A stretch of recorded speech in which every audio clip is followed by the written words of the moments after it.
Olá, meus queridos, o meu bom dia a todos vocês. Que bom que você está aqui nesta sala, nesta manhã.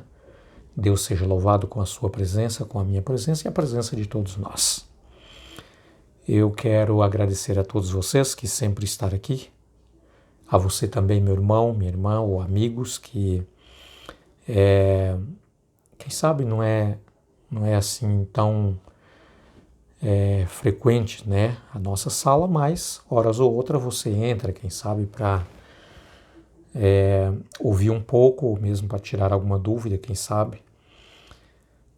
Que você seja muito bem-vindo, tá? Que Deus possa te abençoar ricamente, que nós possamos, queridos, juntos estarmos aí prontos para ouvir o chamado de Deus, prontos para dizer sim para Deus, eis-me aqui, envia-me a mim, como diz o profeta Isaías, não é? E que realmente, queridos, esta mensagem que nós estamos estudando sobre o Jonas, não é? No livro de Jonas aí, e nós podemos ver aí a tentativa dele dar algumas desculpas, ou até mesmo se desculpou, para não atender o chamado de Deus, e nós não somos diferentes assim. Se nós olharmos bem para nós mesmos, com muito menos do que o que Jonas passou, nós também dizemos não ao chamado de Deus. Então, estas lições são tão importantes para nós, queridos, muito mais do que foi para Jonas.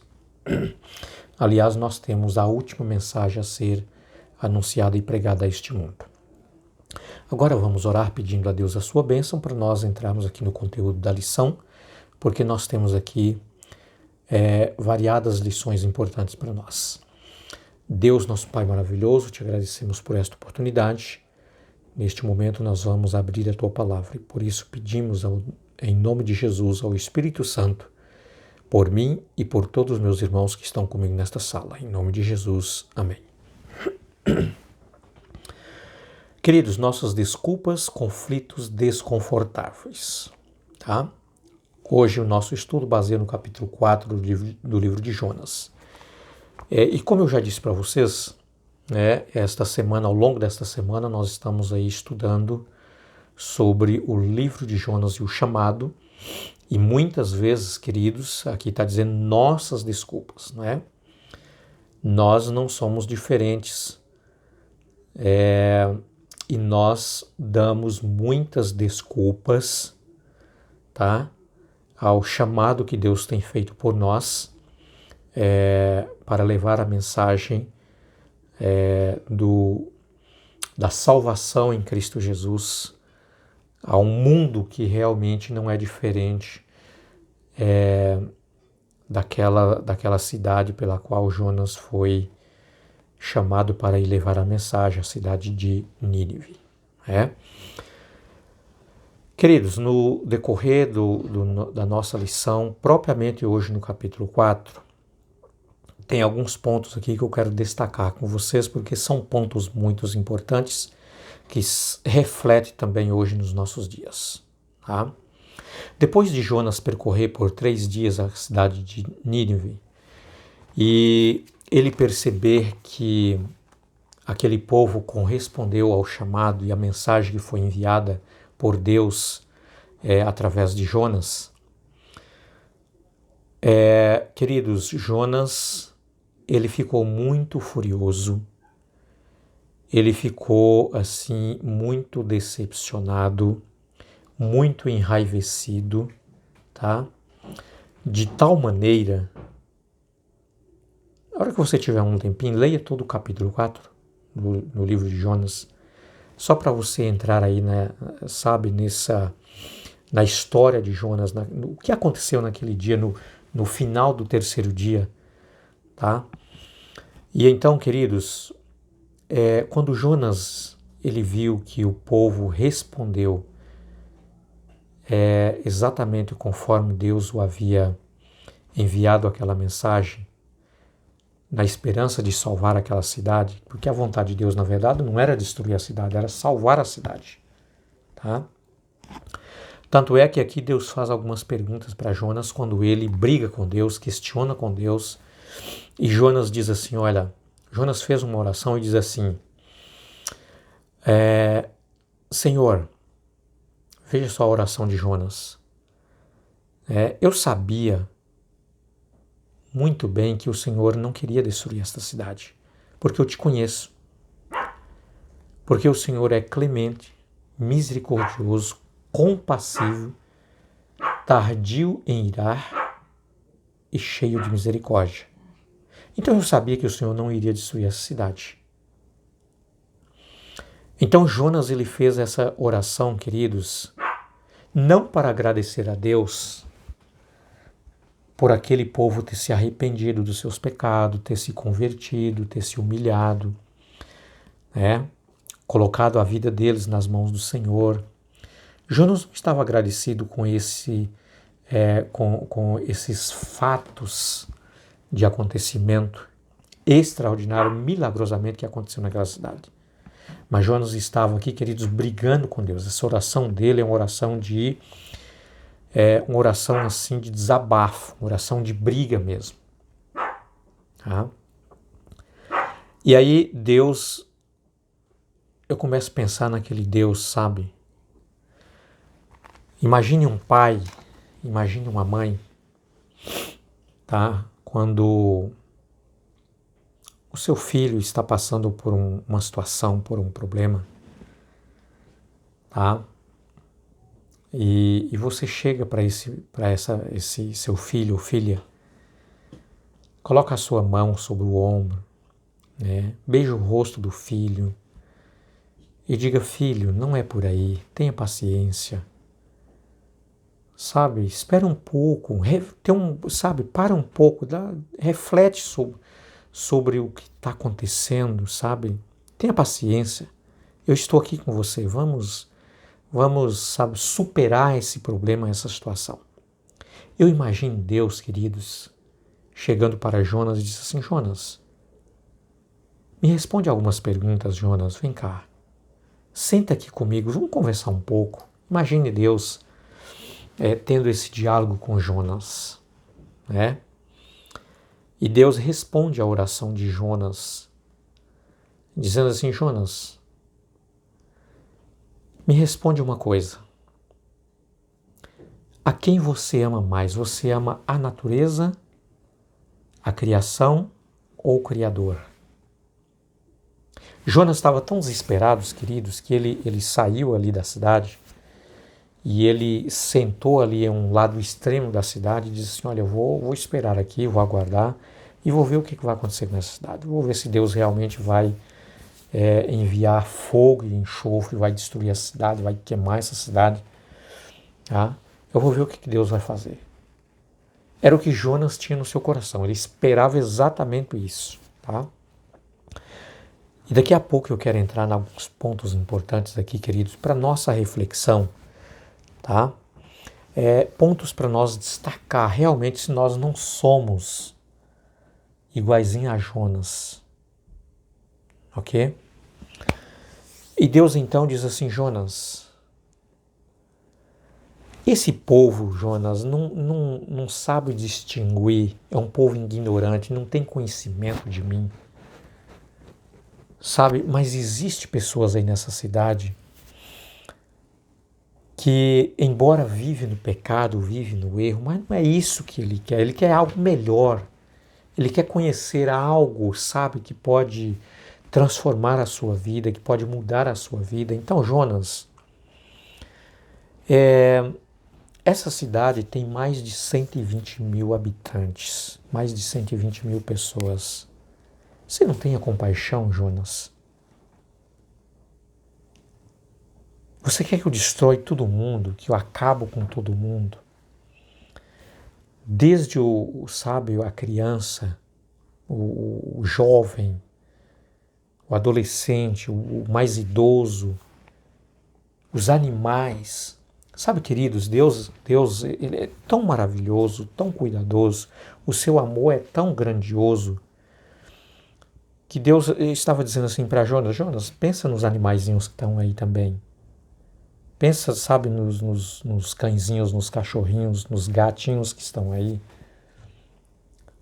Jonas, pensa nas pessoas, pensa nas crianças, Jonas. Jonas, a destruição, a morte não existe dentro de mim. Existe perdão, existe salvação, existe graça, existe misericórdia. E é isso que eu quero salvar o povo. E então, queridos, mas Deus é tão maravilhoso que Jonas, mesmo naquela fúria, naquela raiva, naquela ira, naquele sol escaldante que estava ali fervendo o sangue de Jonas, Deus fez com que, em um dia, por operação de um milagre extraordinário, Ele fez com que uma planta nascesse, crescesse, tá? Simplesmente para mostrar para Jonas o que Deus estava com ele. Que Deus queria o seu bem, Deus queria a sua salvação. E Deus estava operando milagres, mas milagres na vida de Jonas. Sabe, querido, Jonas havia saído há pouco de um grande milagre. Ele estava lá no ventre do peixe. Ele diz assim, olha, eu desci ao mais profundo do inferno. Eu não poderia sair dali se não fosse a grande misericórdia de Deus, e é verdade. Agora, queridos, eu quero dizer uma coisa aqui para vocês. Milagres, sabe? Só o Deus Todo-Poderoso pode operar grandes milagres verdadeiros. Só Ele. E milagres não têm explicação. Milagres a gente aceita como milagre. A ciência não explica milagre, tá? O líder religioso não explica milagre. Tá? Não existe explicação. Simplesmente a gente aceita. Porque é milagre. Agora, uma coisa importante, queridos. Milagres não é o ponto que leva uma pessoa a ser salva. Não. Existem pessoas, aliás, todos nós somos obra de um milagre. Só de você acordar pela manhã todos os dias é um grande milagre. Mas Deus opera grandes milagres espetaculares, extraordinários, que, sabe, a ciência não explica. Ninguém explica. Mas os milagres não é um meio para a salvação. Geralmente. Tá? Jonas havia saído de um grande e extraordinário milagre, queridos. Tá? Uma boa parte da ciência se torna ateia exatamente porque não creia que isso pode ser um milagre e que muitas coisas que a Bíblia demonstra pode ser um milagre. Por isso não crer em Deus. Agora, queridos, o que realmente nos faz crer em Cristo e na salvação é conhecer a Deus. E Jonas conhecia a Deus. Ele diz, eu conheço o Senhor. E aqui eu quero tirar uma lição importante, queridos. Nós precisamos conhecer quem é o Deus que você adora e que você serve. Quem é esse Deus? Jonas sabia, ele diz assim, eu conheço o Senhor. E eu sabia que o Senhor não ia destruir essa cidade porque o Senhor é misericordioso, o Senhor é compassivo, tardio em irar, tá? E então, queridos, uma pergunta para mim, para você, realmente você conhece a Deus pelas Escrituras Sagradas? Você tem um vínculo com Deus, uma intimidade, uma proximidade, uma familiaridade com Deus? Meus amados,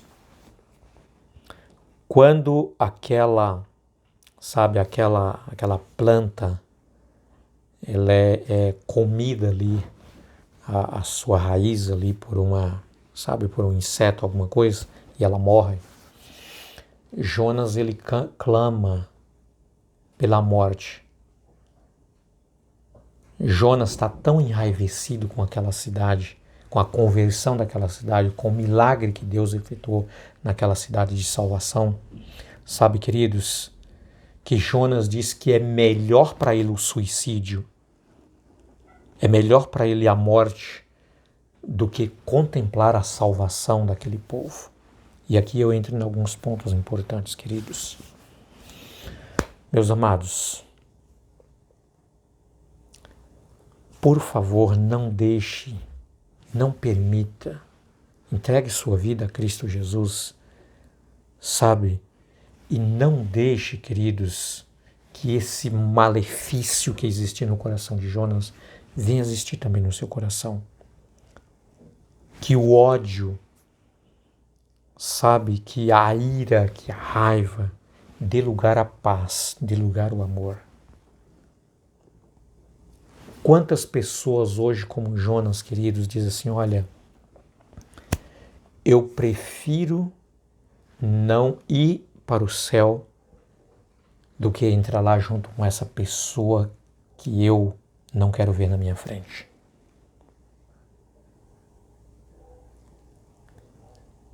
Se for para mim entrar no céu junto com esta pessoa, eu prefiro ir para o inferno. Tem pessoas que dizem isso, eu já ouvi. Se for para mim congregar, sabe, junto com esta pessoa, eu prefiro me afastar de Deus. Sabe, queridos, Jonas disse, eu prefiro morrer, eu prefiro me suicidar. Deus olha para Jonas com amor tão compassivo e disse assim, Jonas, fala para mim se existe alguma razão para você ter tanto ódio no seu coração de tal maneira que você prefere um suicídio, prefere a morte. Fala para mim, qual a razão? Não existia, queridos, não existia razão para isso.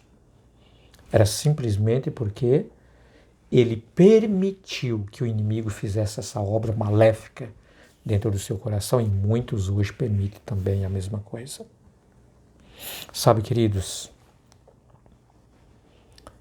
que esta lição, este conselho de Deus, essa palavra de Deus, possa refletir profundamente no seu coração e no meu coração.